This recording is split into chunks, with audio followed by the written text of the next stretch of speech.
wanna do a podcast? We make a darn good team. It always goes without a hitch. Let's head to Twitch and go start up the stream.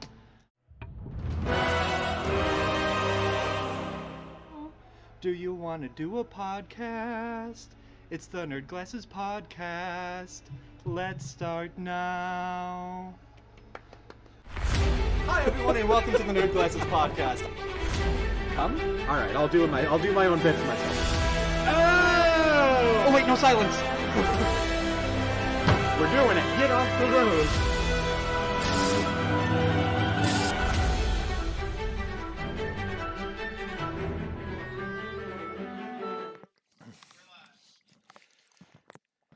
Hey Dave, Hey Boater. what happened when all of the dental hygienists quit at the same time? We all had a Merry Christmas. The dentist lost his patience. I don't know what you're complaining about. Like the dentist said to the guy in for his 5th oral surgery of the year, you know the drill. Burn and pund. The stealth setup for part 2. Welcome to the Nerd Glasses Podcast. I'm Boater. And I'm Dave Man. How's everyone doing today? Welcome. We've got an awesome show here. We're talking nerdies. We're talking other award stuff. We're talking gaming news. A bunch of it going forward, such that we don't always that I'm going to skip past the idea of a Twitch ban. There wasn't one that was front and center and prominent. Unless, as a follow-up to a story we had last week, future Twitch partner Hero Carry TikTok access was reinstated, and the reason given to them for their ban was oopsie daisies, mistakies happen. Must have been a fucky wucky somewhere. I don't know. Algorithms, man. How do they work, bro? Literally nobody knows. You know what? Let's posit this question: are the algorithms spherical or circular? Dave, what's coming out in the next 7 days? What have we got to look forward to? We have a lot to look forward to, and even though the holiday season is creeping up on us, there's many different things you can get for people for gaming, and we'll be talking about game gifts next week, and we'll do it again the week after in the hey, you definitely screwed up, but here's 5 things you could get in the next 24 hours for people. What's going on, Mail Rises? Welcome. We have coming up. I should write that down. This is news Next to me. week, I can't wait. It's going to be a lot of fun because I've realized so many years of people scrambling into the store, like 'twas the night before Christmas and all through the house, people were going, shit, the presents, the child, like, he was so quiet this month, I forgot about him. Including the mouse. Exactly.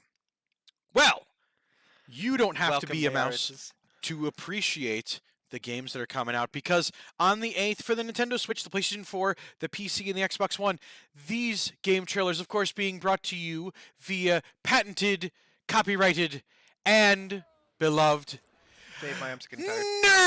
Nerdivision. It is, of course, Chained Echoes. Ooh. Oh, this game! I know. A little teaser for you folks for games we're that we watching a different are one. going to be talking about. This one, let me just read some of the taglines that made this game an instant want for me. Okay. The quote line on the Steam page is a classic 2D JRPG with swords, magic, ellipses, and mechs. I know! I'm sorry? Swords, magic, and mechs? Yep. Tell me more. So this is a 16-bit inspired JRPG, Okay. a love letter to the JRPGs of the PlayStation 1 and the Super Nintendo era. More? Developed by a singular person, as a lot of these games that are very concept-y are, and the successful ones are done by the individual artiste. Okay, tell me more. You explore a continent to stop a war of its three kingdoms, and that game is coming out in 2 days. I have more information, but instead I'm going to say, look at this game, think about yourself, and I'll see you there on the 8th because I'm getting it too. Oh, That again yep, that's is Thursday. Chained Echoes, Nintendo Switch, PlayStation 4, and PC. Another game that doesn't need too much of an introduction, but will get one. In fact, I'm going to pitch to Steve to put on the trailer he had just playing. I'm going to let that play while I write the prediction that you guys can do for the snack, and we're gonna have a good time with this. Yeah, because so I remember when this game was kind of first announced and first introduced. I forget what it's called at this Choo Choo point. Charles. Yeah. And like at first I saw that and I'm like, oh, is that Void Train that we're looking at here? No, it is a different rail themed havoc horror thing. Um, what I've seen sometimes in Source Filmmaker is stuff that makes Thomas the Tank Engine real scary. And this kind of seems like that, but taken to a logical, serious conclusion. It is, at least to some extent, open world. You upgrade your own engine. I think it's got some of that survival crafting stuff built into it, so that you're able Yes. to upgrade your engine to do more. Guns, obviously, that's what every train needs is mounted guns. Um, yeah, and I'm not much into like horror, survival, crafty, whatever as a genre, but oh god, I will definitely be watching people play this. I really hope that the people that I watch on YouTube and Twitch try this out because it looks amazing. The art style looks cool too. Like at first it's like kind of photoreal, 3D, whatever, but the color palette looks nice. The human rendering looks good. Mom, can I get Thomas the Tank Engine? We have Thomas at home. The Thomas at home.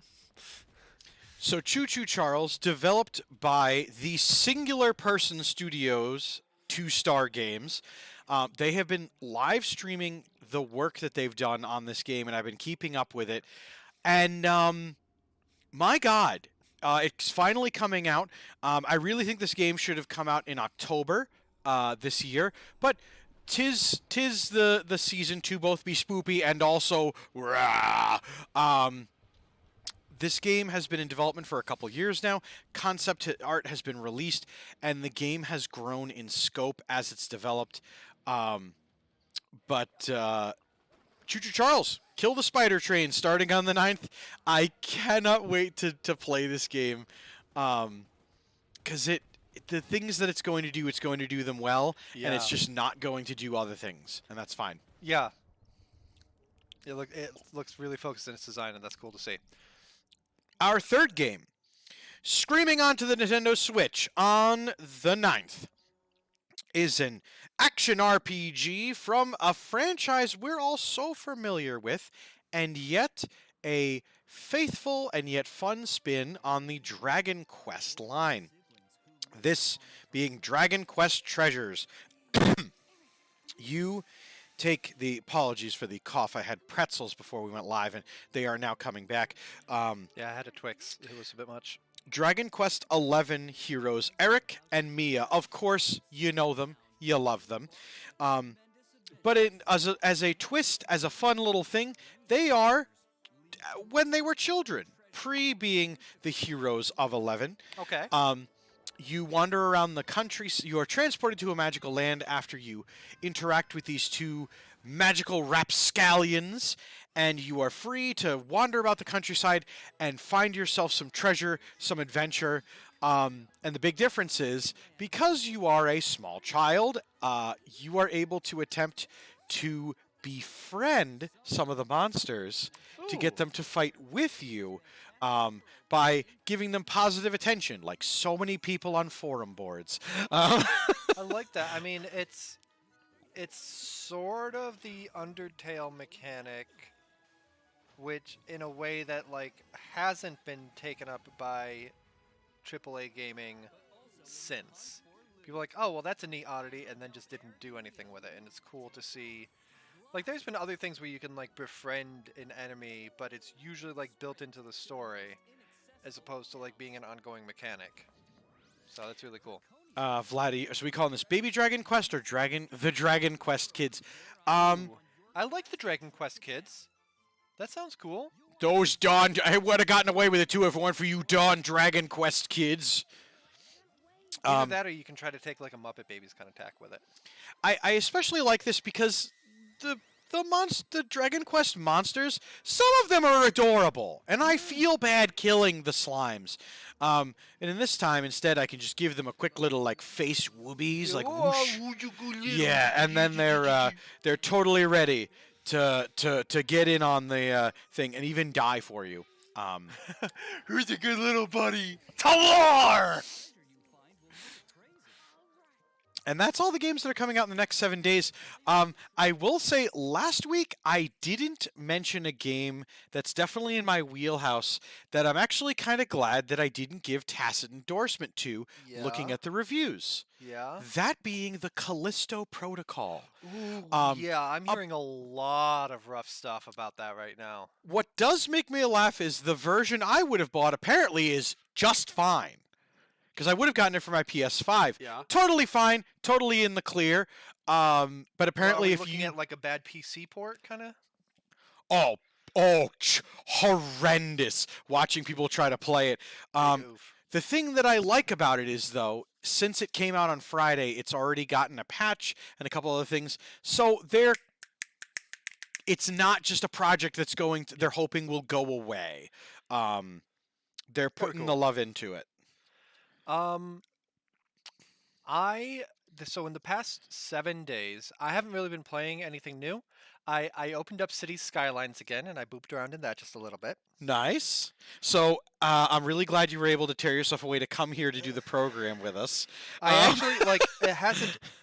The thing about Cities Skylines is that starting a new city from scratch in vanilla, it takes so long to get to interesting stuff. I want to get to unlocking an airport zone and making a huge like mega airport, whatever. It just takes so long to get there from ground zero with a new city. So I'm chipping away at it little by little until it hits a threshold where all of a sudden, all right, cool. Now I have so much I need to do. Guys, can you please wait on dying? I don't have a cemetery yet. Agnes, hold on a little longer, please. Please. Oh no. That happened. But aside from that, I rewatched the Willow movie last night. Because as I mentioned, the TV series is coming out on Disney Plus. I'm behind where I want to be on stuff. The first 2 episodes came out last week. Third one comes out tomorrow. But we rewatched the movie last night, and it's just, again, it holds up so well. Like, some of the compositing is a little 1988, but it's not awful as far as like visual effects and such go. And again, the story is just so absolutely wonderful. The the heel face turn is a little like, oh, because love or something. And apparently there was like deleted scenes and earlier versions of the screenplay that explain it better, but otherwise, love it. Also I counted 3 distinct Wilhelm screams. And and the score is composed by James Horner, so it has that he has a note sequence that he uses in a ton of different scores. It's oh god, what is it? Do you want me to Google James Horner note sequence? James Horner Danger Theme on YouTube, and it's just so funny because it's the same like do across like Wrath of Khan, Willow, Alien. Oh, at Men's Warehouse. This stream sponsored partially by Men's Warehouse. We'll send you the bill. Oh god, if I'd known that I would mention that, I would have like looked it up in my head. But I have YouTube Premium. I don't get ads. Eh? That one kind of does it. Oh, it goes doodly doo.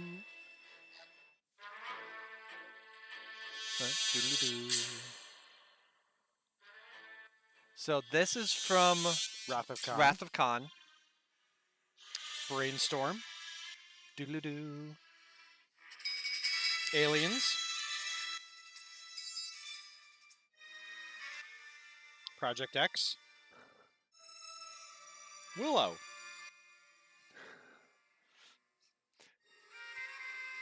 It's everywhere.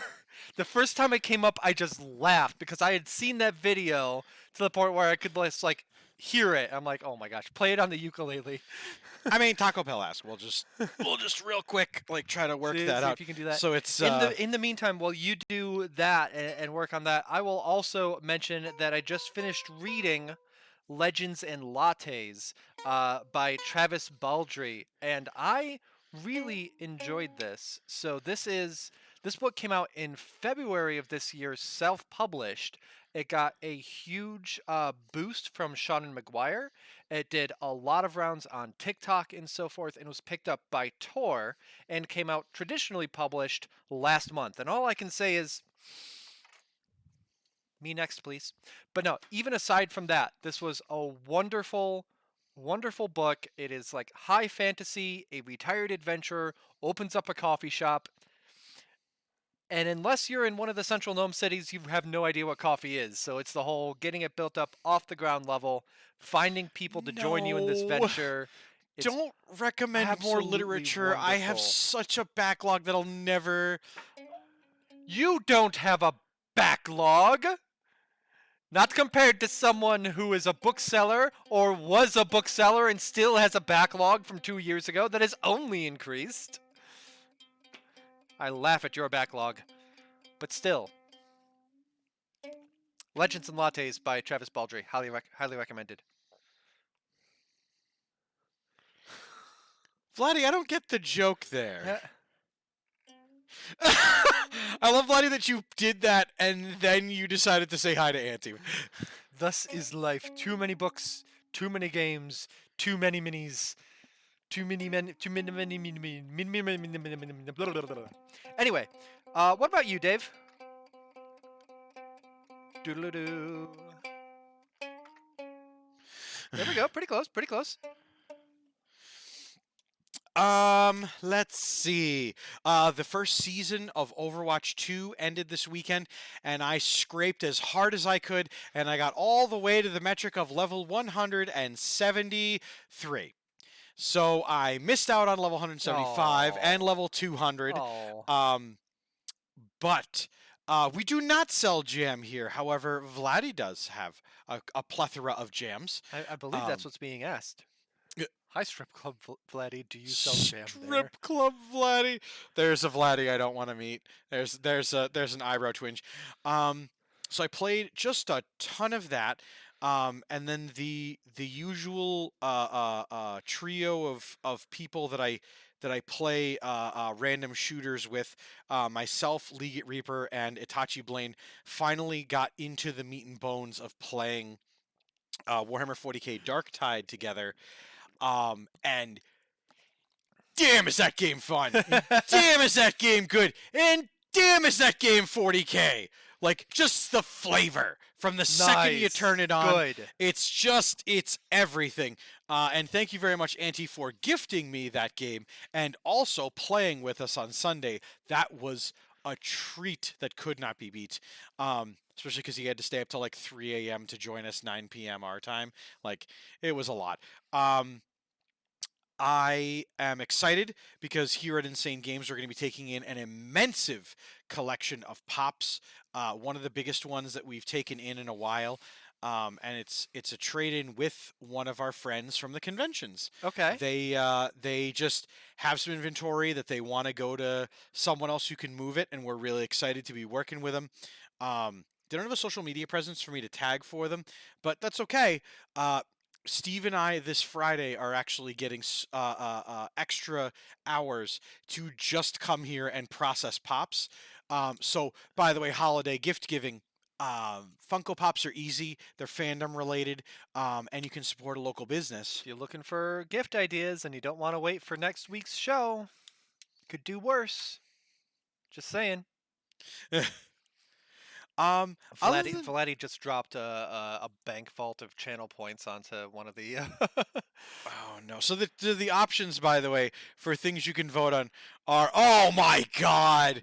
Okay, Peppermint Bark Peeps, the Mystery Box, and the red bean mochi. The mystery box is in third with 0. The red bean mochi is in second place with 1,000. It can still win. You just need to rally your points behind it to beat the 157,000. Yes.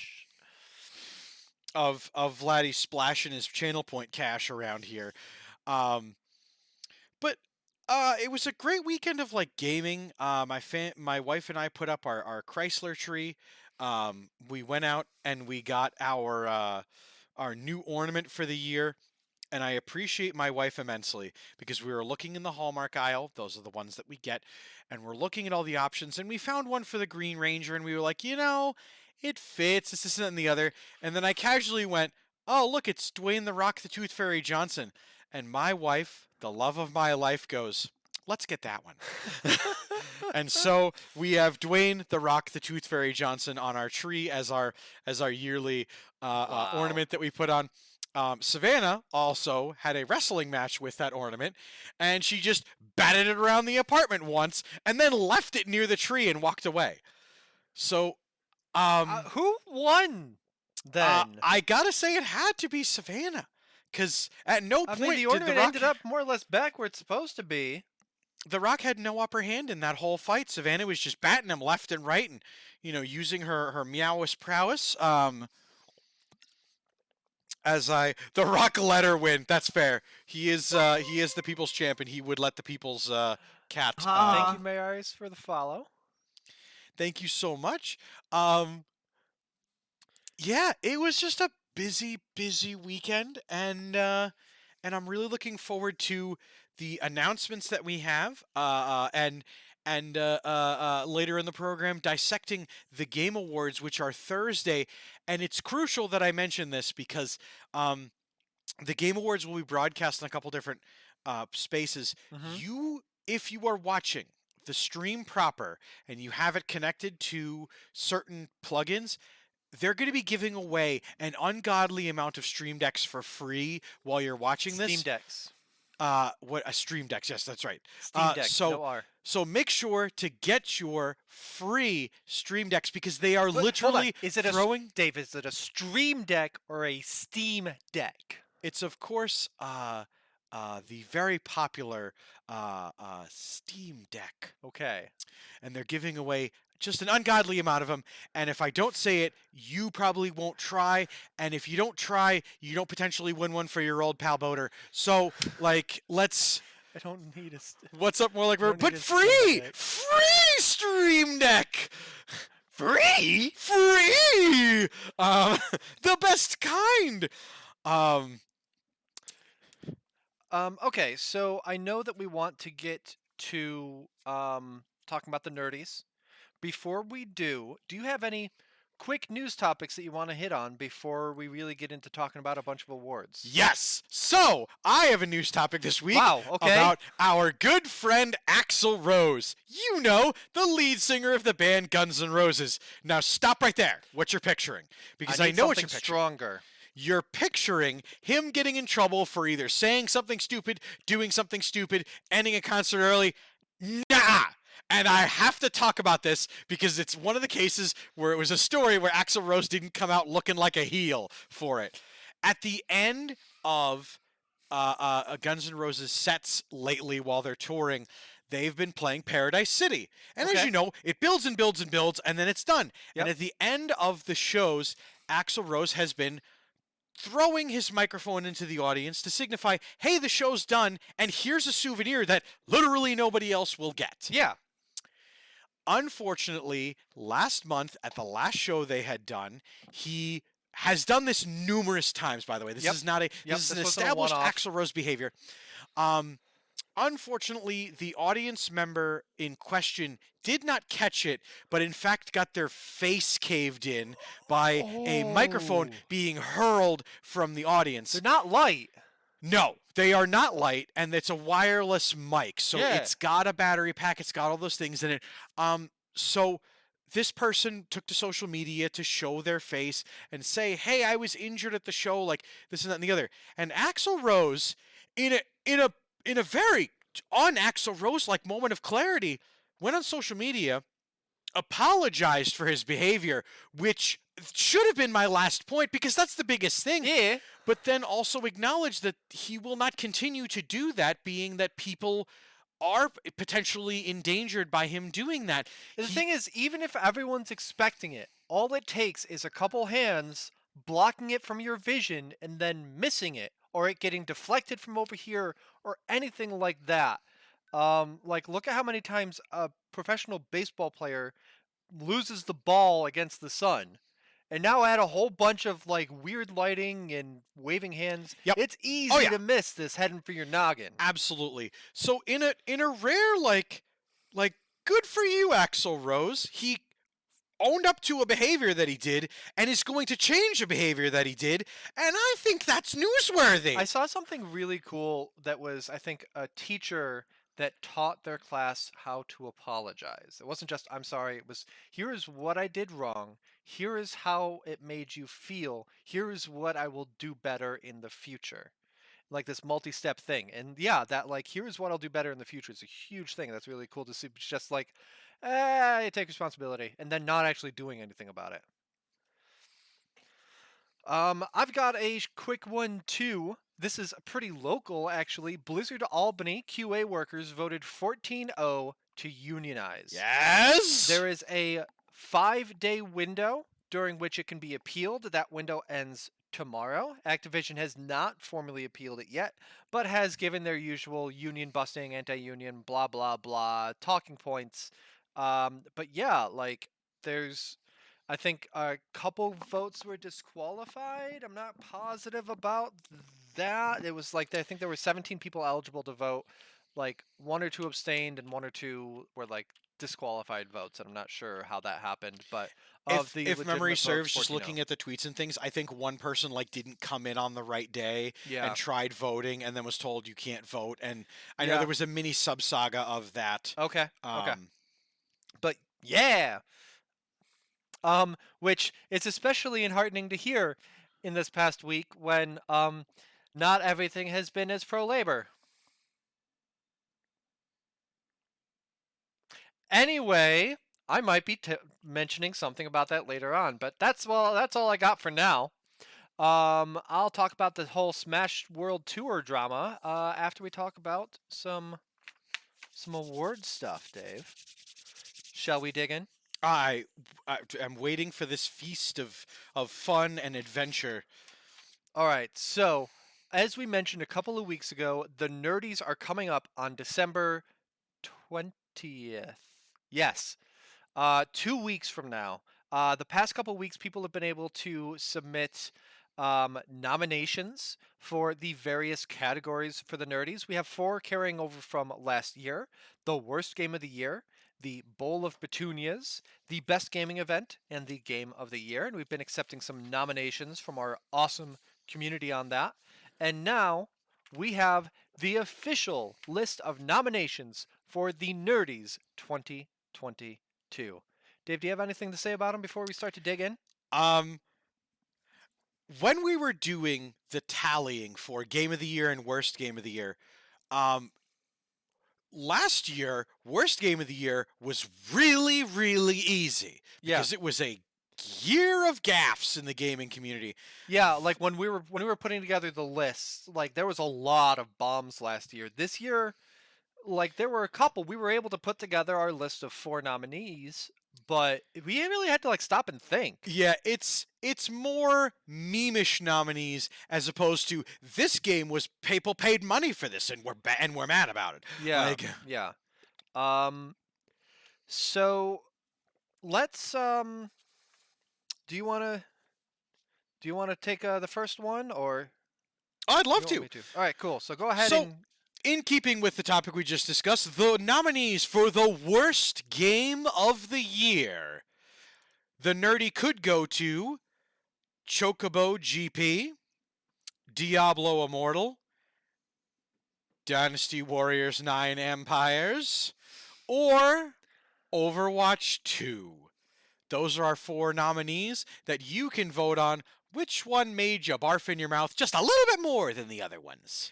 when we're done going over all of the categories that we've got and discussing them a little bit, I will be posting a link in chat that goes to a survey that you can go and fill out, and that is the official survey that we will do for tallying votes this And year. share that survey because Yes. you can only take it once, but the link can be shared with as many people. And the more, last year we had the turnouts of 10 of millions of votes, and we really want to repeat that performance, if not be able to go to Dan and be like, look, we had tens of bagajillions of votes.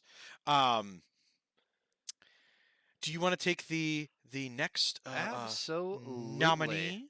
I just figured I'd get that put on my my clipboard there. Oh yeah. So the next category is the Bowl of Petunias, the news story that just kept cropping up that made you go, "Oh no, not again." And as opposed to worst game of the year, this one was still pretty easy to find some nominees for, because week after week we're like, "Oh my gosh, we're talking about this again." I hate to say it, but here's another week that we're talking about this other thing. It's 10 followed by invisible zeros. I love it, Taco Pill. How many invisible zeros do we have at the end of our voter tally? Hi, Kai. What's up? Okay. So in alphabetical order, we have the Bayonetta voice acting controversy, big name acquisitions and mergers. Put an asterisk here. I'll come back to that in a second. Keffels and Kiwi Farms, and Square Enix and NFTs. The big name acquisitions and mergers, some nominations came in for Microsoft buying out Activision Blizzard King, and that has been something that's been ongoing all year.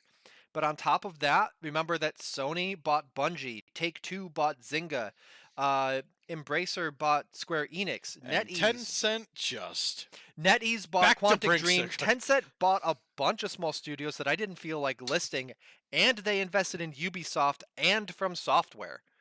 So a lot of money was going around kind of consolidating the stuff at the top of the game industry. Even though we're seeing a lot of like indie studios that keep cropping up at the bottom to kind of feed this from the bottom, it's all getting eaten at the top. And what's the opposite of trickle down economy? what What's we that? currently have. Yeah, yeah. What's the bottom up model again? Anyway, that's what we got with video game studios. Yeah, Pyramid so, scheme? A pyramid scheme. That's what sure, it it's a sounds like. pyramid scheme. Bayonetta voice acting, big name acquisitions and mergers, Keffels and Kiwi Farms, Square Enix and NFTs, all nominees for the Bowl of Petunias. More in like rigor mortis with 2022. the answer that I'm most confident in saying. Capillary motion. It feels like a weird name for an economic theory, but we'll go with it. There it goes.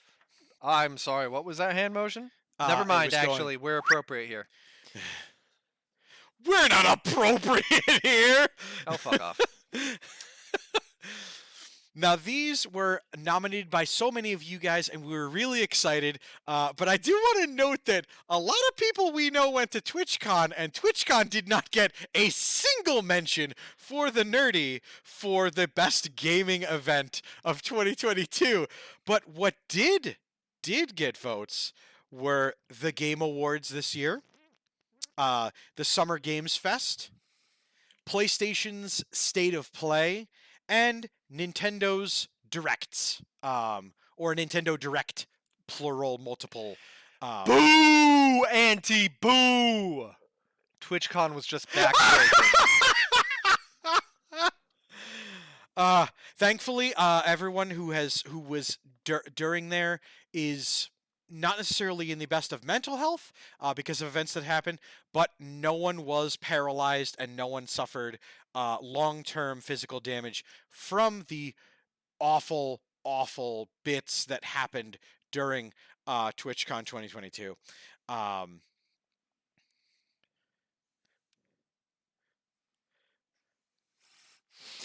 We have a Wikipedia battle going on. I was gonna say I'm all about this.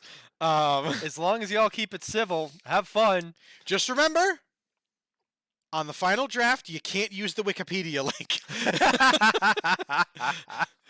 Yeah, make sure that you see what Wikipedia cited and then just copy that blindly without actually checking it.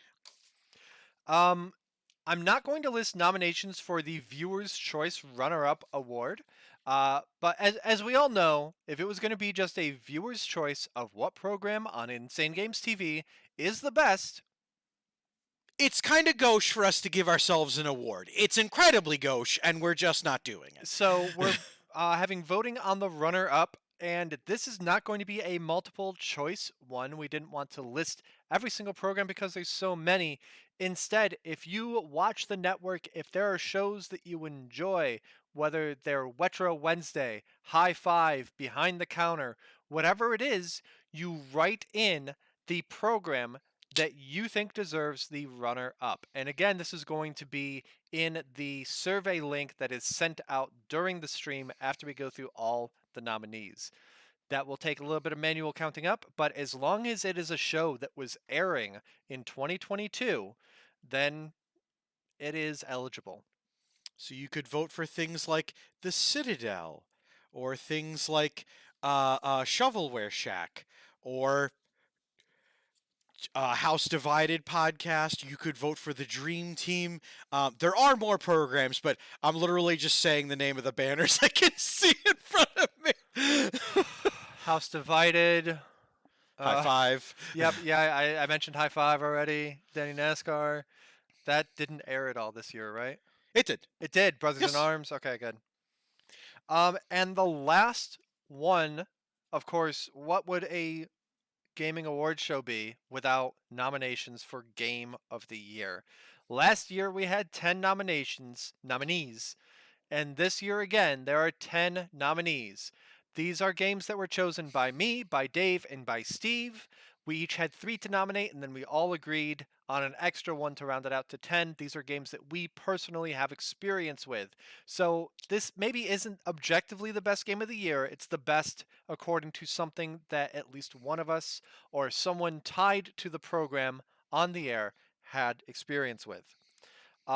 Let's go back and forth down the line. Dave, why don't you start with one of your No surprise, nominees. top of the list, Elden Ring for 2022. Game of the Year, Nerdy Award. Next nominee is Gran Turismo 7. An entry that I'm happy made to the list, Hard Space Shipbreaker. If I can say really quick, because that is such a anti-capitalist pro-labor game, again, because of because of Congress saying screw you rail workers, we side with the company. It's important. Yeah, anyway, Lego Star Wars The Skywalker Saga, important for totally different reasons. Just an absolute delight from start to finish and covering everything that it does. If you need a video game to play with any group of people, hardcore gamers, casual gamers, things like that, a Lego game. Yeah. Seriously. No matter Yeah. what platform, what console, Lego games. Get them. They're great. This one was my favorite because every year, if you can imagine, if you've watched the program before, myself and Boder and our producer Steve do not have the same tastes in gaming.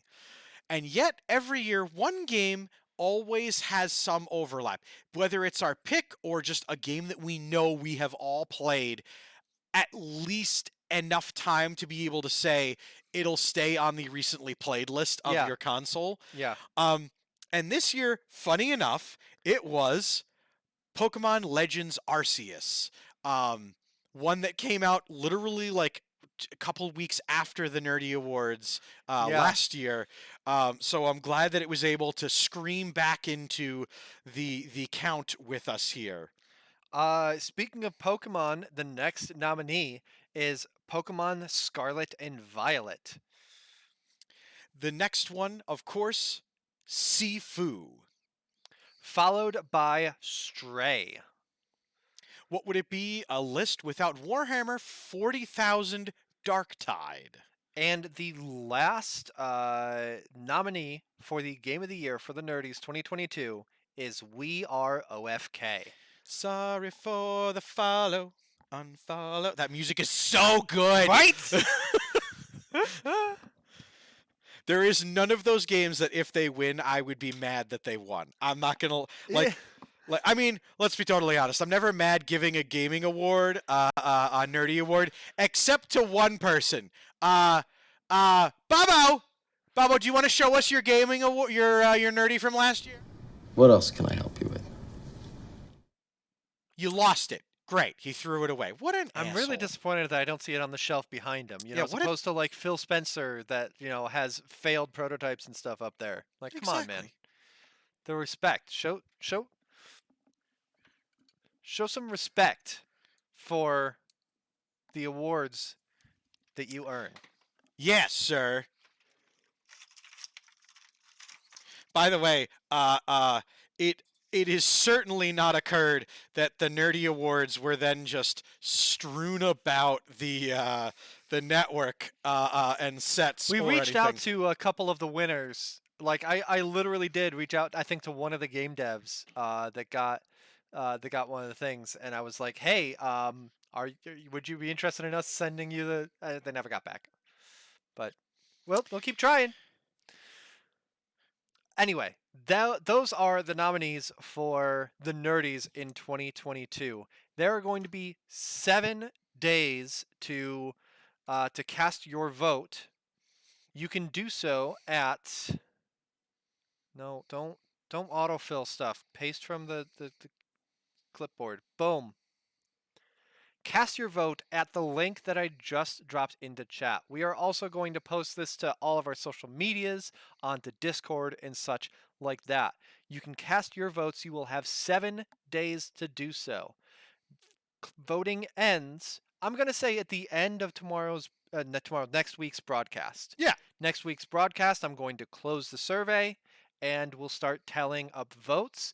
And that gives us enough time to make sure that we have the rest of the show planned for guest presenters to do their thing and so forth. You do only get one crack at voting, so make sure you're voting on a reliable device, not just, while you're doing your groceries and this and that and the other, because I have a feeling that if the link falls to the side, your votes will be tallied and you will have voted for nothing. Also, make sure your vote counts. Don't be afraid to share that link with your friends, because even if they don't necessarily tune into the Nerd Glasses now, on the 20th, we would be delighted to have people's voices heard on these options and then have them tune in to the Nerdies on the 20th to see who won and also how many times we're going to throw things at Steve. It's going to be more than one. I'm going to get a koosh fling. Just kick it Rosie O'Donnell style from like 30 years ago. Not enough Santa Claus Prime. Not enough times. But we can try. Anyway, folks, that is what we've got going on with the Nerdies. In 2 weeks, we'll be able to announce them. And it was a lot of fun last year. I like that we're going to have a little bit more time to plan things this year. Going through the design of the show. It's going to be a really, really good time. But Dave, ours is not the only award show going on this time of year. In fact, one of the nominees for the best gaming event hasn't even happened. So shall we talk about the Game Awards? Well, I would love to talk about Hideo Kojima's best friend Jeff Keighley's award show that he's doing. Because make it sound like it's just one guy in his backyard, as opposed to 2 guys in a 9,000 square foot studio. If you remember the first year, it kind of was just Jeff Keighley on a set. But there are so many options for things, but I would feel remiss if we didn't at least throw our opinions on things, because this Thursday is when the Game Awards go on. While you have that tab open, by the way, you can watch at twitch.tv/Boaterbug. Boater's going to be streaming as well, so make sure you tune in there I'll probably be simultaneously. Doing American Truck Simulator now that I finally have my widescreen monitor going. So let's make a few predictions for what we think will win. Which categories do we want to take a peek at? Best game direction. Best game direction. All right. So we're looking at a slight delay here while Steve brings that up. Here, I'll pull it up for us as well. Nominees being for the Game Awards being Elden Ring, God of War Ragnarok, Horizon Forbidden West, Immortality, and Stray. I've only played Stray, but who I think will win, I think it's either going to be Elden Ring or Ragnarok. Vote with your heart, not with your brain. Well, then I'll say Ragnarok. Fair. That's The thing is that like I'm not necessarily voting, it's I am predicting who will win. And Steve is writing these down, or will write them down later when he goes through the VOD. And then we're going to compare next week and see how right we were or weren't. Well, my vote is obviously for the game that's nominated that is... And there you have it. I'm not repeating my vote. Dave. Wow! Anti-Klaus Bro! Wow! And I was going to say, wait a minute, Auntie, you played all of Horizon Forbidden West. I watched you on Sundays on stream. We have some tussling going on in chat. For anyone like watching a VOD or watching this on YouTube, Andy Claus says Horizon doesn't deserve an award. No, I gave up. Malik Rigor Mortis says I don't love it as much as Zero Dawn, but still, excuse me. I'm gonna vote. You know what? I'm gonna vote for Elden Ring because Yeah. I did like the direction in that game.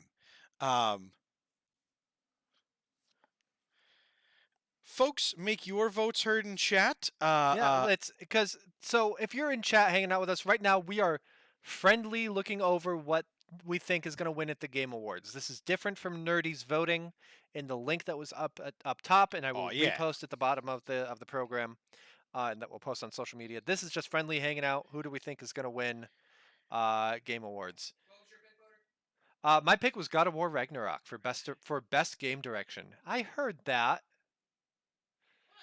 He goes, nah. Oh, okay. I misheard that. Wow. Steve, you should now go to best score in music. For outstanding music inclusive of score, original song, and/or licensed soundtrack. And the nominees there are A Plague Tale Requiem, Elden Ring, God of War Ragnarok, Metal Hellsinger, and Xenoblade Chronicles 3, which the first time I looked at that, I forgot that it came out this year. I thought it came out on the Wii U. Like, I haven't listened to the scores of any of those. I'm gonna abstain. I haven't even like heard any of them. if you watch the Weekend Wednesday, you know that I gots to vote for Metal Hellsinger. That was such a good. Just listening, I remember checking out some of the stuff with that. For if you want a prediction from me, I'm just gonna keep voting Ragnarok for now. Throw me under That's fair. Ragnarok for That's a fair. prediction. And I mean, Ragnarok has really good music. Like, it's not a bad choice. Let's hop on over, Steve, to best performance. More discussion going like Aloy talks too much, and then well, is it just the barks of saying something, or is it something that is like helping out with quest? Just more discussion going on there. Best performance. So we have, and I'm going to butcher some of these names, Ashley Birch from Horizon Forbidden West, Charlotte McBurney from A Plague Tale Requiem. I feel it fitting you should read the next person. Christopher Judge for God of War Ragnarok, Men Engage for Immortality, and Sunny Suljic for God of War Ragnarok. There's two different ones for God of War Ragnarok, but I gotta go with my boy Christopher Judge. I also like seeing Christopher Judge happy, and I also like seeing him. He is so wonderful, and like there was some stuff going around a couple of weeks ago about like, oh, who would you want in a live-action God of War, and people are showing like his bodybuilders, whatever. And I'm like, excuse me, Christopher Teal'c Judge is right there. Yes, I also vote for Christopher Judge, because on the other half of this, the God of War franchise was reimagined, redone, and I have a feeling it would not have gone as well if they didn't have the tones and the looks of Christopher Judge acting the Yeah, character. and to be fair, this isn't just voice acting. This is also motion or performance capture, and like Chris Judge did performance capture for Kratos as well. Any any ones? What's under best indie? Ooh, this one was a category that I was really excited for. Not because it has 4 games that we've talked about here on Like the I won't. program. Like there are others that could break down into genres. We won't take the whole time to go through that. But best indie, what have we got? Cult of the Lamb, Neon Neon White, White, Sifu, Stray. and Tunic. I can't vote God of War Ragnarok. What bullshit is this? I'm gonna say Stray. I loved Stray. It was a lot of fun.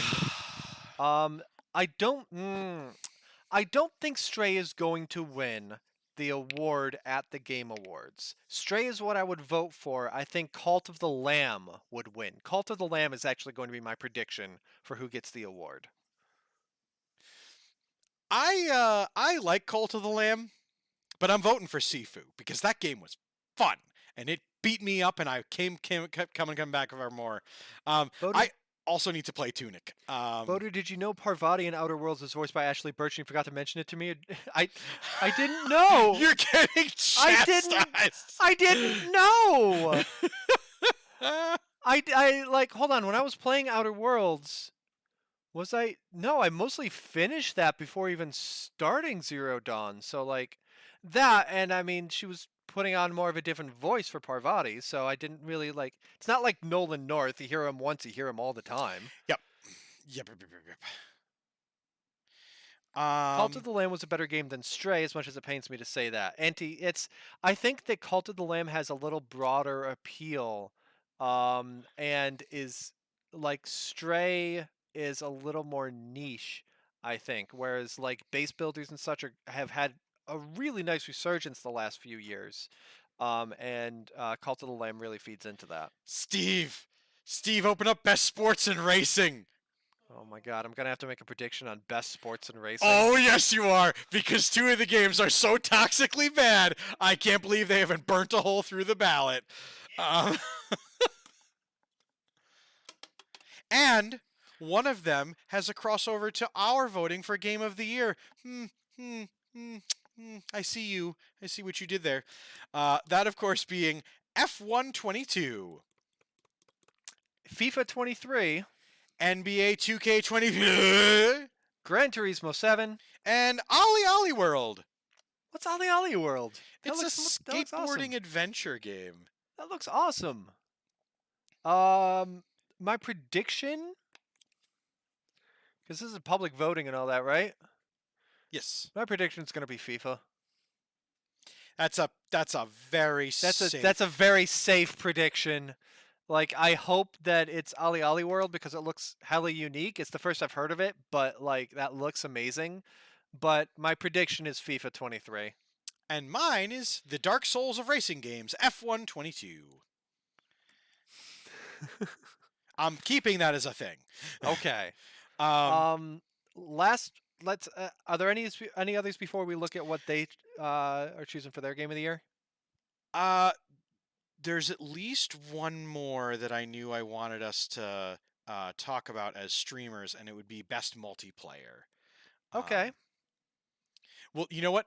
Do you have one that you want? Yeah, actually, keep it on this screen. Let me see here. We already looked at best indie, so no need to look at best debut indie. I suppose that would be interesting. Most anticipated games. I mean, me personally, I'm always like best role playing looks. Pop that one open. Yeah. Ooh. What an interesting field. Okay. Everyone's so excited for best mobile game. I'm sure they are. I'm so sure that if Diablo Immortal wins, a portal will open to the Nether Realm and just suck that whole award show. One could argue it's already been sucked through, and we're That's- just left with the dregs. That's true. Best role playing. I'm gonna say Elden Ring. Again, I can't say God of War. I'm gonna say Triangle Strategy. Really? Only because I've played some of the Triangle games and they're fun. Okay, They're really okay. fun. That's the thing, is that like I'm making the safe decisions, but usually like the winners aren't always the safe ones, you know? So it's neat to see when it deviates from those. Yes, I'm gonna say Triangle Strategy. Diablo Immortal, do you guys not have awards? Do you guys not have your own awards? I did. Best narrative also I would be interested in, Ooh, in yes. seeing. Best narrative. Steve, is best one of the narrative. first few. Please. Please. Please. Love you, Steve. But Steve, we want to talk about the narrative. God of War Ragnarok.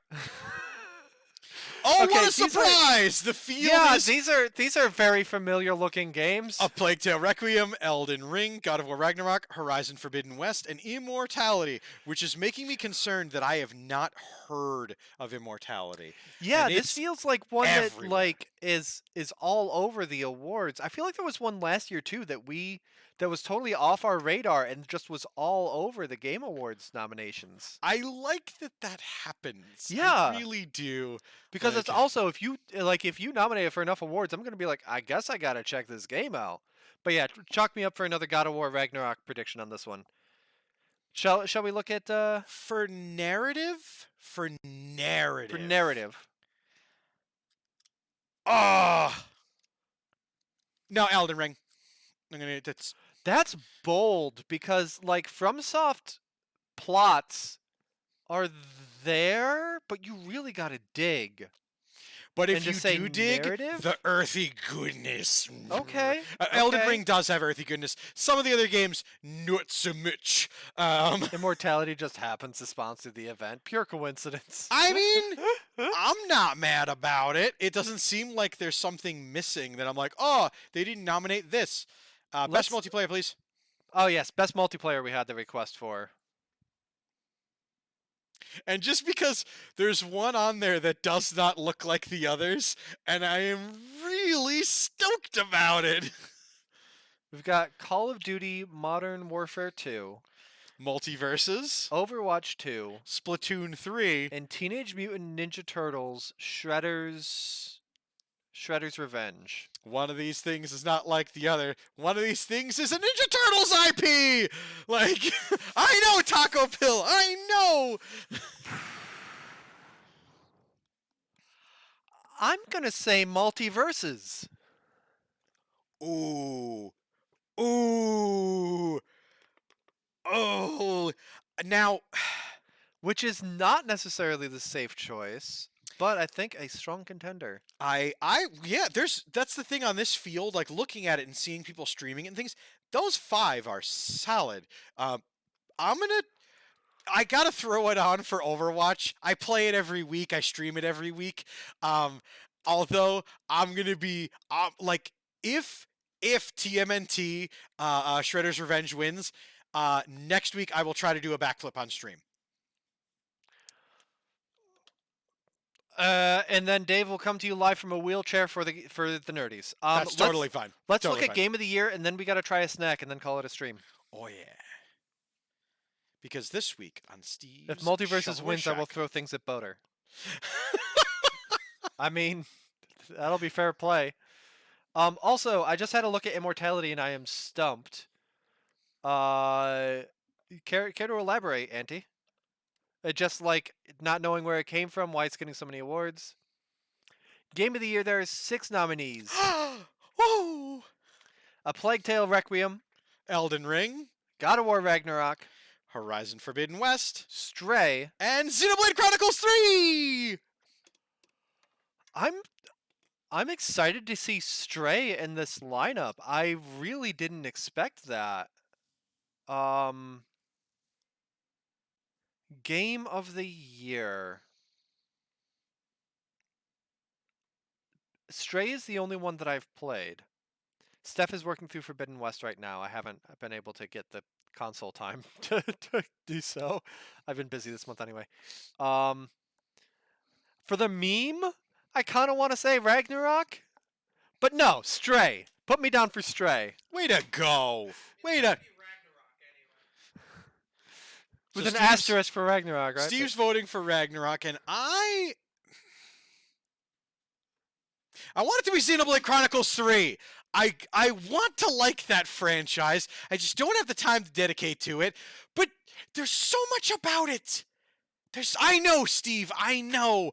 But I think that's going to be the winner of the game of the year. Stink face. I was excited to see the cat from Stray. I'm more excited to see Xenoblade Chronicles 3 nominated for Game of the Year, and I want that to win. I do. I want to see what happens when that becomes, if that wins, and gaming studios are suddenly like, oh, JRPGs are back in. Yeah. We'll see. All right. And we will see, because you folks chose to vote with your channel points. Holy Pete's! Okay. Somebody put 40 channel points into the mystery box well after it had already been decided by. Way to go! Way to just do what you need to do. So Boater and I will take our peppermint bark peeps, and then I will throw the container to Steve. Nope, you stay over there. I'm throwing it to you because this is hilarious. Plus, I'm also going to leave the plastic on. Vote for the kitty. Emote of a little duck with a knife. There you go, friend. And Oh, here. the nice little, I am. like, a chocolate coating around the bottom, somewhat solid. Should I football it or side saw it? You want me to football it? I just hucked it out that way instead of to Steve. Something's gonna break. Okay, the wind caught it and it didn't get near anything expensive. We should have, the second I threw it, put the show on on going offline. So these are peppermint bark. I used to go peeps. crazy for peeps. Like, absolutely. And now I think they're a bit too much for me. I think there's a certain point where the concentration of sugar in a peep, once you hit like your late 20s, you're like, oh, that is not a reasonable amount of sugar for any one person to ingest. I'm Boater going to and do I it are- anyway. I will say, Boater and I are not that far off in age, and yet the two of us bicker like an old married couple and differentiate on stuff like that. I love sugar. Oh, peppermint. It's so smooth. The chocolate just cascades over the taste buds. I feel like the chocolate coating on the bottom is too much. Did you put the chocolate coating on the up or down? Down on my tongue.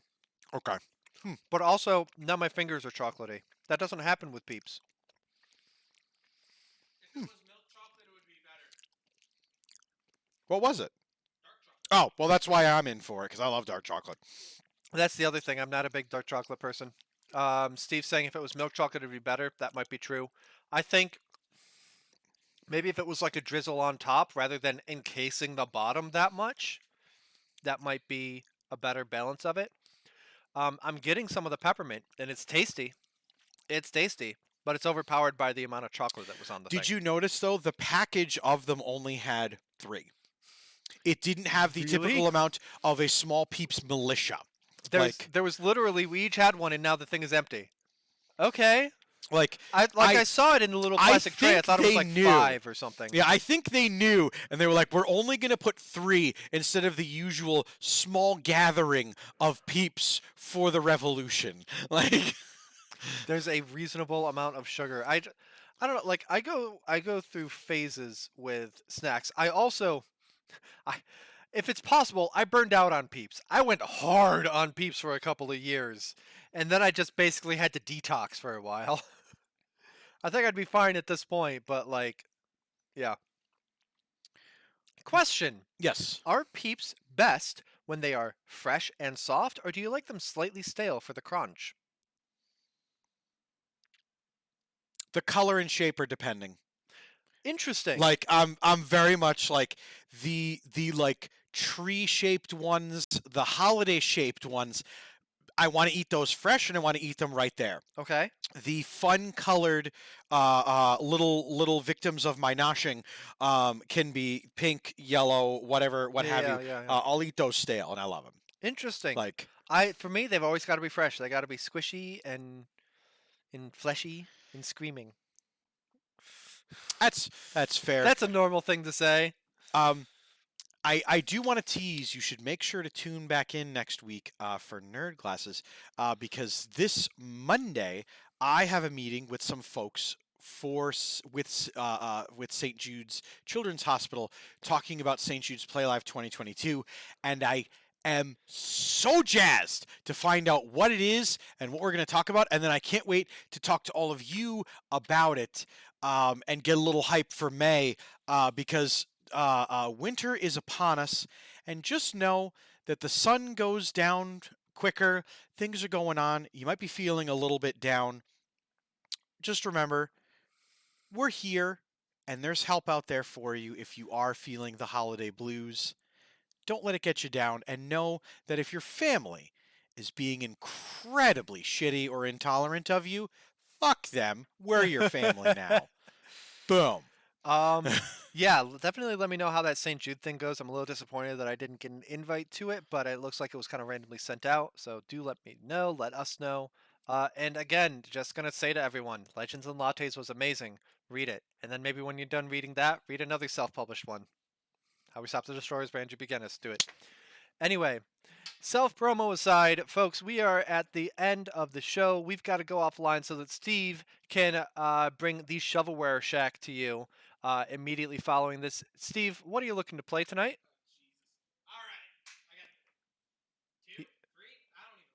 Oh Jesus! All right, I got 2, 3. I don't even remember. Whatever. You're not on mic, so I'm just I'm just. He's got a shack full of games, and he can't wait to play them for you.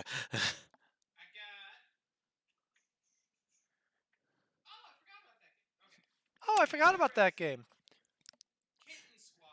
Kitten Squad.